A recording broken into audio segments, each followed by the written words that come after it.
Untuk memastikan penyaluran dan layanan energi aman selama Ramadan dan Idul Fitri, Wakil Komisaris Utama Pertamina yang juga Wakil Menteri BUMN Pahala Nugraha Mansuri meninjau fasilitas Pertamina di Palembang.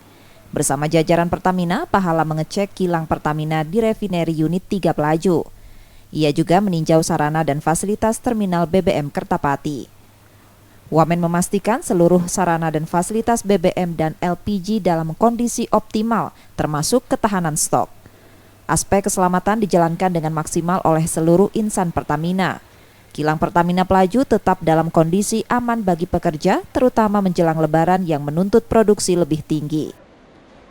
Memang yang kita harus perhatikan bahwa bagaimanapun ya masalah alam pasti akan ada ya. Cuma dari sisi kita bagaimana kita memang bisa melakukan antisipasi dan juga mitigasi.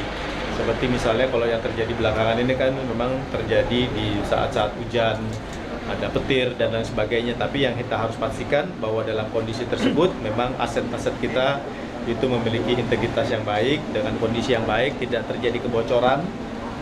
Sehingga tentunya kita juga ingin memastikan bahwa maintenance yang ada di situ juga memang betul-betul harus dilakukan dengan baik dan juga dengan proses inspeksi yang baik juga. Pertamina telah melakukan proyeksi konsumsi energi demi memastikan ketersediaan BBM, LPG, dan aftur dapat tercukupi. Selama masa Satgas Ramadan dan Idul Fitri 2023, konsumsi BBM jenis bensin di wilayah Sumbaksel diprediksi mengalami peningkatan sebesar 24%. Hal itu seiring peningkatan arus mudik tahun ini yang diperkirakan mencapai 123 juta pemudik. M. Rizky Nurmizan, Kompas TV, Palembang, Sumatera Selatan.